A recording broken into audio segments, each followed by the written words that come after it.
and you are finding that you have equity in your home and you also have mortgage insurance. Let's give an example.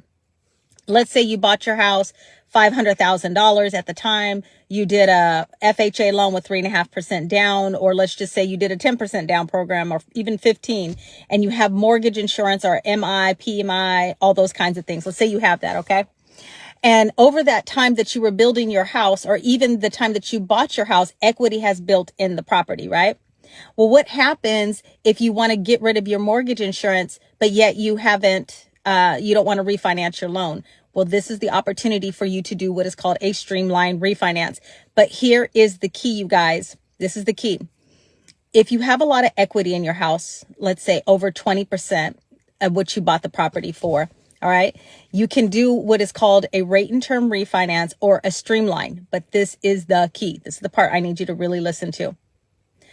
I need you to make sure that you have either painted the house or done something to the backyard to justify them coming out and doing what is called a drive-by appraisal. The drive-by appraisal will allow them, and again, this is just kind of the rules of thumb that they have with this, that will allow them to come and drive by the property and reassess the value in what you paid the property for, or what you bought the property for. Did you guys catch that?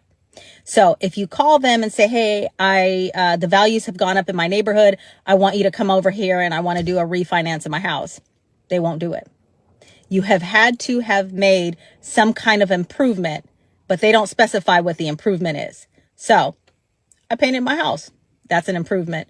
I landscaped the backyard. That's an improvement. I changed the countertops, or I painted whatever it is. They don't need to know specifically what it is, but if you've made an improvement, they can come by and do what is called a drive-by appraisal and change the PMI for you, get rid of the PMI. However, if you don't make any kind of little small improvement, you could paint a room. It doesn't matter. It's an improvement.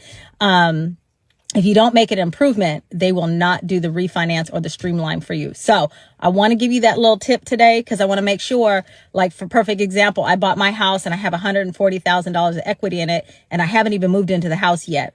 Well, that's equity that I'll be able to use to refinance the house later, but I have to make an improvement so that they'll come out and everything like that. So if you have questions, put it down in the comments. All right. So that's all I got for you today. I'm about to get out in these real estate streets and sell some houses.